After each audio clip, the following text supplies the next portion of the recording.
Some people say if you're lost in the woods, just look at the moss on the trees because the moss grows on the north side. That way you know which way's north.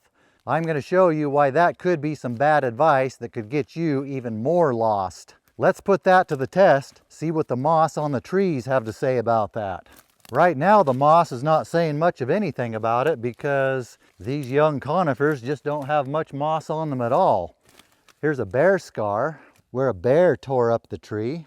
That's facing southwest. I don't think that helps us out, but it does let us know we're in the woods with bears. I don't know that that's going to help you out with direction, but at least it could bring you some comfort knowing you're not alone.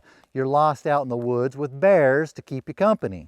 At least you have that going for you. Let's go find some trees that actually have some moss on them. Here's a big leaf maple that has some moss on it. I can tell it's a big leaf maple because it's a maple that has big leaves. Let's look at the north side of it.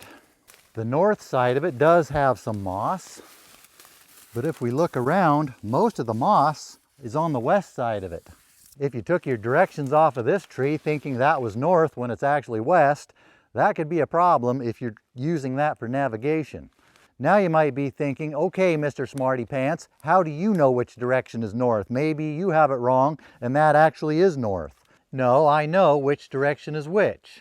How do you know that? Do you have a compass in your pocket, or are you just happy to see somebody? We'll get into that later in the video, how I have a general knowledge of which direction is which. But yes, I do have a compass in my pocket. Nice of you to notice. I brought it just in case you don't trust my sense of direction. I'll show you. I got the declination set on it for this area. It says north is that way. That's the side that has some moss, but most of the moss is over here on the west side. Maybe our first stop just happened to be a contrarian tree, and we'll find some more with moss on the north side. Find some trees that are more into being conformists than that one is. The conifers here don't have much moss on them. It's typically the broadleaf trees like this tan oak. We're on the north side of it here. Yeah, there is a little bit of moss on the north side. But if we look around it, most of the moss is on the south side. If we look down toward the base of the tree, there is more moss on the north side, but on the south side, there's even more moss. Then as we look higher in the tree, I don't see it favoring any direction. It's pretty random. Okay, maybe we just happened to find two contrarian trees right off the bat. Let's go see what some other ones have to say. This pepperwood has some moss on it. You can tell it's a pepperwood by crushing up the leaves and smelling it. Definitely a pepperwood. You can also tell it's a pepperwood because it looks like a pepperwood. Well, this one does look like it has more moss on, wait a minute. Yeah, there's a little bit more moss averaging on the north side, but very little, if any, on the south side. With that one, you could tell which direction is which. Pepperwood, you are such a conformist. Here's a big leaf maple that has moss on it. It too is growing more on the north side. Actually, it's growing on the east side, the north side, and the west side. The south side doesn't have much moss. But is that because this is north, or is it because it rains on this part of the tree, but it's leaning that way and rain doesn't reach that part, so that's why moss is not growing there? Same with that pepperwood we just looked at. Moss is not growing on the underside of the direction it's leaning. So maybe the moss isn't telling us which direction is which, it just tells us which way the tree's leaning. Let's look at this forked pepperwood. Horrible lighting, it's probably hard for you to see, but on the north side there's no moss, but that's the way the tree's leaning, so that side doesn't get rain. The south side's where the moss is, that's where it gets rain. It's the opposite on the side that's leaning that way. The side that gets rain is the side that has the moss. The part that doesn't get rain because it's leaning that way does not have moss. Same on that pepperwood down there. The north side has no moss, but it's leaning that way. The other side has no moss, and the side it's leaning, it has moss on the side that gets rain. I don't know about you, but I think that makes it a little bit difficult to figure out which direction is which based on where the moss is growing. Here's a pepperwood tree that's not really leaning, it's growing pretty much straight up. Some moss on the north side, but heavier on the west side. Most of the tree is averaging more moss on the west side. Let's look at some alder trees. Maybe they are smart enough to know which side they're supposed to grow moss on. Maybe they got the memo. I don't see a lot of moss on the north sides. This one has more moss on the southeast side. The one next to it has more on the east side and on the west side. Hardly any on the north side. That one has more on the north side. This one has it on the north side and the south side. The one over there has it more on the northwest side. If you're trying to figure out which direction is which, you might be just as well asking those bears that are following behind you, waiting for the right moment, than you are trying to figure it out with the moss on the trees. Maybe we're just in an area with stupid trees that just haven't caught on with the program yet. Let's go see if we can find some smarter trees that actually know which direction they're supposed to be growing moss. Look what I found. Do you see it?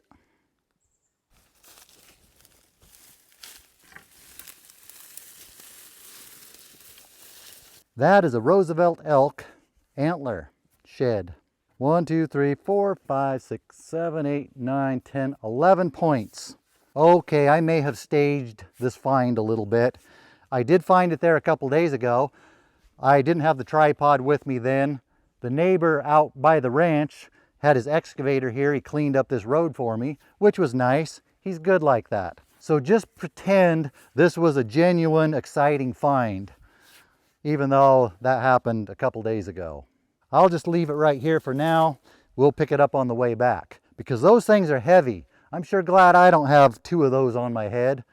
That would be heavy. I think they would get in the way too for a lot of things. Might be handy to have though if those bears catch up with us. Here is a big old growth Douglas fir. Maybe it's old enough now that it's had time to become wise enough to figure out which side it's supposed to be growing moss on. It has a little bit of moss growing on the west side. Looks like less on the north side. A little bit more on this part of the north side. We're still on the north side. As we get around to the east side, we start seeing more moss. We're still coming around the east side, getting a little bit more moss on this southeast corner. As we get into the south side, much less moss over here. As we get to this part of the south side, there is more moss, especially as it wraps around over to this west side. This southwest side, I think, has the most moss. I don't think this tree or the moss on it ever got the memo that it's supposed to be growing moss on the north side. Here's an old growth tan oak. Should be wise enough to know the difference, but there's no moss on the north side. The moss is on the south side, but that's probably because it's leaning that way. The south side is the side that gets rain. The north side is sheltered by itself. But it does have this funky limb hanging down, which is a good place to sit down and take a rest. It comes with variable seating options. This way you can keep your feet up off the ground away from the rattlesnakes. Although I've never seen rattlesnakes here. They are at the ranch, but not here at the coast property. Look what I found here. Another elk shed. It's an old one, chewed up by rodents. I'll just leave it here. It's not a very good one, and it's a long walk back. I don't want to carry it. Does this mean that the idea that moss grows more on the north side of trees is completely false? Not necessarily. I think what it means is, in this location, I have not been able to find any correlation between direction and the side of trees that moss grows on. Just because it's that way here, does that mean it has to be that way everywhere? There's this little concept. Some things are different than other things. Some places are different than other places. Just because things are a certain way here doesn't mean they are that way everywhere. They might have had a bit about that on Sesame Street or something like that. I can't remember if it was Grover, Cookie Monster, or who was talking about that. Or maybe it wasn't Sesame Street. Maybe it was Little House on the Prairie or Frisky Dingo or something like that. Anyway, just a couple days ago I was in a different place where I was noticing, yeah, the moss is growing more on the north side of the trees. But those trees were also leaning toward the south. That's the side of the trees that get more rain. Was the moss growing on the north side of the trees because that's the north side of the trees, or was it growing on the north side of the trees because those trees happen to be leaning south, and that's the side that gets more rain? The underside is shielded from the rain. And were the trees leaning south because they're growing toward the sun, or are they leaning south because that's the direction the slope of the hill was going? Maybe the more important question is, does it matter? Because in that case, regardless of what's causing it, the moss was growing on the north side and it could be used to determine direction. But maybe it does matter because it's so situational, and it's good to know which of those situations you can depend on and which ones you can't. I think it comes down to situational awareness. If you're going to be out in the wild, you should be aware of your surroundings, or really anywhere. But in the city, you have streets that have names and numbers and letters. You have street signs and navigation points to help you navigate through your world. But if you're going to be out in the wild, you don't have that so much. You have to be more aware of your environment. Pay attention to things, notice what's going on around you before you even get lost.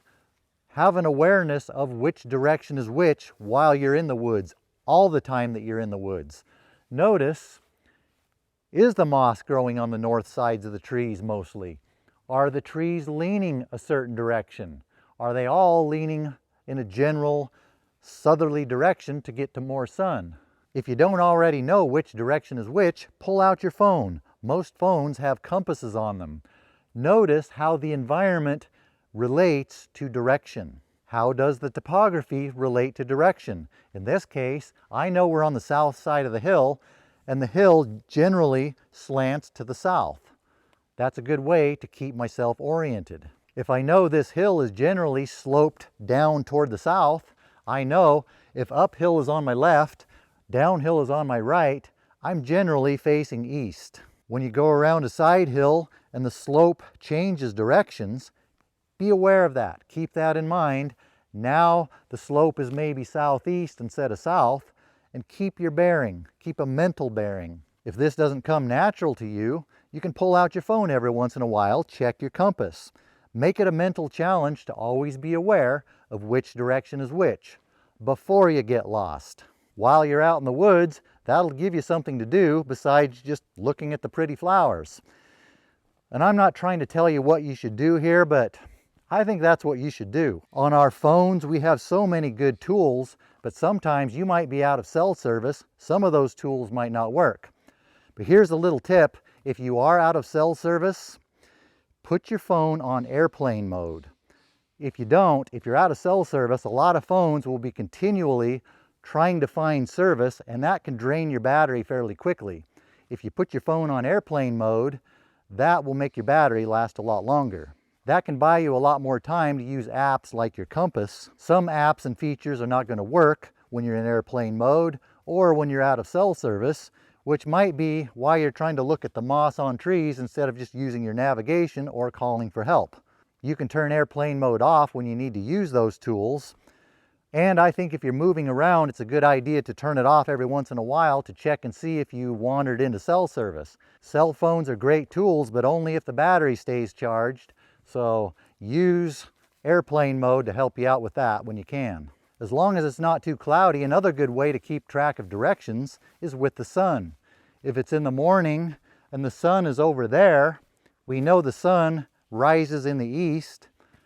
You know that where the sun is a general east to southeast direction. That varies depending on your location and what time of the year it is. That's another good thing to be aware of and pay attention to, is at any given time of the year, what direction is the sun rising from in your location. That's a good thing to already know before you get lost, before you need it. If it's evening and the sun is over there, that's a good indication that the sun is in a west to southwest direction depending on your location and the time of the year. If it's in the middle of the day, notice where the sun is. Which side of straight up is the sun on? That side is probably more of a southerly direction, because here in the northern hemisphere, the sun is generally to the south. You may have to track the sun some as it moves to be able to do that, which is easy enough to do. South is generally going to be perpendicular to the direction the sun is moving. If you're closer to the equator, that could be problematic. You might have to adjust. When you get down closer to the equator, the sun ends up being in some weird places. Then if you go closer to the poles, the sun does some really weird things. Or if you're in the southern hemisphere, everything's all backwards, except east and west. I think that stays the same. If it's cloudy where you are and you can't see where the sun is, if you're in a place where you can look out a distance, if it happens to be sunny over there, can you see shadows in the hills or other features? Which side of the hills are sunny, which side are shaded? With that, you could probably tell which direction is which based on the time of the day. Before you even go into an area, it's good to look at a map. Notice how the mountains and the valleys and the drainages are oriented. When you're driving into an area, instead of just, if you're a passenger, just playing on your phone, not paying attention, look around. Notice the environment around you. Which direction do the ridge lines go? East to west, north to south, somewhere in between? Notice the valleys in between the ridge away from you and where you are. Notice the drainages that come from where you are down into the valley. Which direction do they go? I think it's always important to be aware of where you are. We started out talking about moss, and somehow that quickly turned into quite the preaching session. But I have noticed a lot of people go out in the woods and they are so unaware of their surroundings. They don't know where they are just where the road took them. They are where the trail took them. They are where someone else took them. A lot of times they're clueless, but I get that.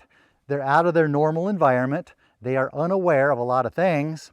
If I was to go to a foreign country, I would probably look clueless.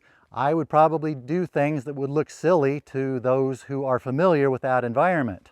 I don't think it's fair to look down on someone who is not familiar with an environment that they are not accustomed to. But I think we can at least we can at least try to become familiar with our environment. Try to pay attention to what's going on. I wouldn't expect someone who hasn't spent their whole life in the woods to be able to go out in the woods and use the tools I just talked about to automatically, oh yeah, that's north, that's south, that's west, to always be aware of that. But we can at least give them the tools to where they're not completely clueless. They have some tools that might help them navigate. It might take 10, 20 years of practicing that before it becomes second nature to be able to keep track of which direction is which. And I doubt there's anybody who can perfectly always keep track of which direction is which. I get disoriented sometimes. Sometimes it takes me an uncomfortably long time to finally figure out where I am. There have been a few times where I've got myself, how do we say it? What's the word? Lost? With the tools I have, I was able to eventually always find my way back to where I needed to be. There are all kinds of beliefs, rumors that circulate around, and a lot of times people will believe them either because it sounds good, because it fits within their confirmation bias, or it's on the side that they just want to believe. That can get into some really ugly things that I don't want to get into. But I think instead of just believing things, it's best if you can try to verify things before you decide to believe them, especially if it's something you're going to be dependent on, if it's something important. This was not meant to be any kind of exhaustive video about how to navigate, how to keep oriented in the woods. I got deeper into that than I was even planning on. But if there's enough interest in the subject, we could go deeper down the rabbit hole on how to navigate in the woods. If you have some good methods you use to keep track of where you are in the woods, let us know in the comments. I will put a video up here somewhere. I have this one where I show you how you can quickly build a survival fire even when everything is soaking wet. I may put another one up here too. That should keep you busy until I come up with my next video. Now I need to find my way back. I know I went south, so to get back I need to go north. I'll just look at the moss on the tree and see which direction north is, so I will know which way I need to go to get back. These ones have moss all the way around them. How am I supposed to know which way's north? This one has a big bear scar on it. So does that one. Not only do I now not know which way to go, the bears are tearing up my trees. Now the tree is rotting. Bears are the reason why I can't have nice things.